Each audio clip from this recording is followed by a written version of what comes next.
Gentlewoman reserves. The gentleman from Kentucky is recognized. Madam Speaker, I yield 2 minutes to the gentleman from Florida, Mr. Donalds.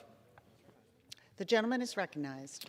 I want to thank the gentleman for yielding. Madam Speaker, I rise today to express my firm opposition to the Protecting Our Democracy Act, otherwise known as POTA. I don't have much time to go into a bunch of the provisions, but there are many troubling provisions that the American people should be fully aware of. First, POTA empowers the GSA to provide highly sensitive information intended only for the president-elect to the non-victor if the GSA administrator doesn't certify election results within 5 days. That would result in an explicit conflict of interest, and there's no reason for this political-based decision. It just simply doesn't make any sense, Madam Speaker.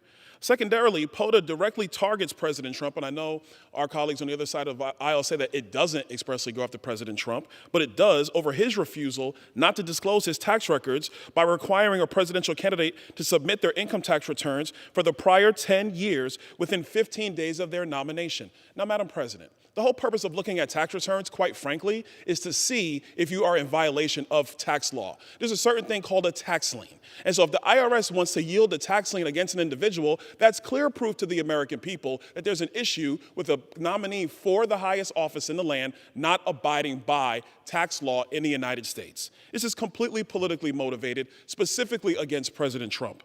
Last but not least, Madam Speaker, POTA massively expands FEC jurisdiction, thereby continuing the Democrats' ongoing trend of heavy-handed federal involvement and intrusion into state rights. You know, I've heard on this floor coming down here for a few minutes about the desire for Congress to want to be able to have more leverage to hold the executive accountable.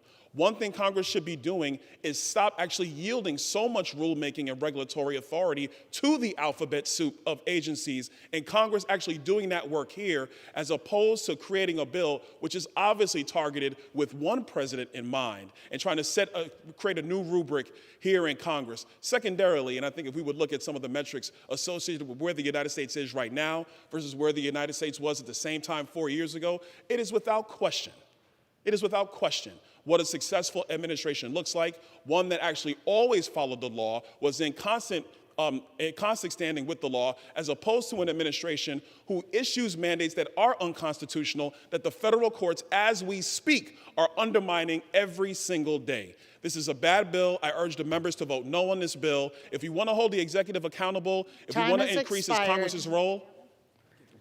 Madam Speaker, may I yield 30 more seconds? Gentleman's recognized. Thank you, Madam Speaker. If we want to increase Congress's role and parity with the executive, there's far more things that we should be doing instead of this bill. We should be voting no, and I yield back. The gentleman reserves.